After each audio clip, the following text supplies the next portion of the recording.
And our generation has not yet faced up, the new generation has not yet faced up, that you will have to carry the burden.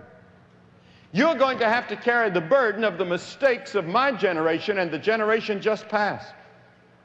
Because you see, we've built up a gigantic debt for you to pay. The interest on that debt at this moment is $60 billion a year, just the interest. And somebody's got to pay it, and you're the ones that have been chosen to pay it.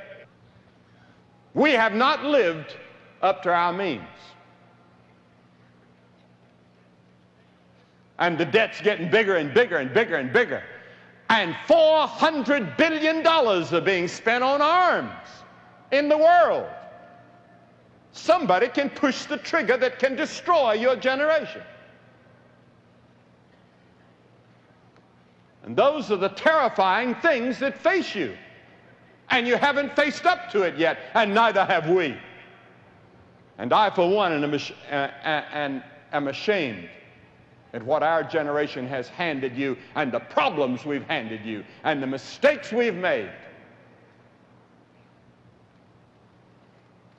And one of those mistakes is we haven't really clearly presented to you the gospel of Christ and what it costs to follow Christ, and the joy and the thrill and the excitement of following Christ and knowing Him and having your sins forgiven, so that even if you're in a wheelchair, you can have that marvelous smile and say, "Thank God."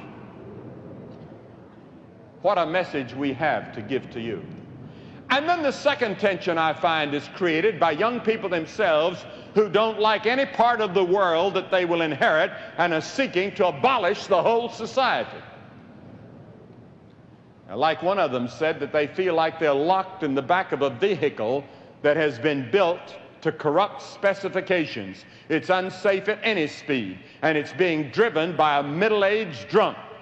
They don't want to drive. They don't even want to go where the car is going. They just want to get out of the car as quick as they can before the wreck. And if they succeed, they will camp where they happen to be, hoping to make it if they can stay together. And then the third tension that I find is a tension that comes from those young people who use a word that they used a couple of 3 years ago. I don't think young people are using this anymore because it's a little out of date. But it's a pretty good expression that I find among young people even today, even though they use different terminology. They mean the same thing. Hanging loose.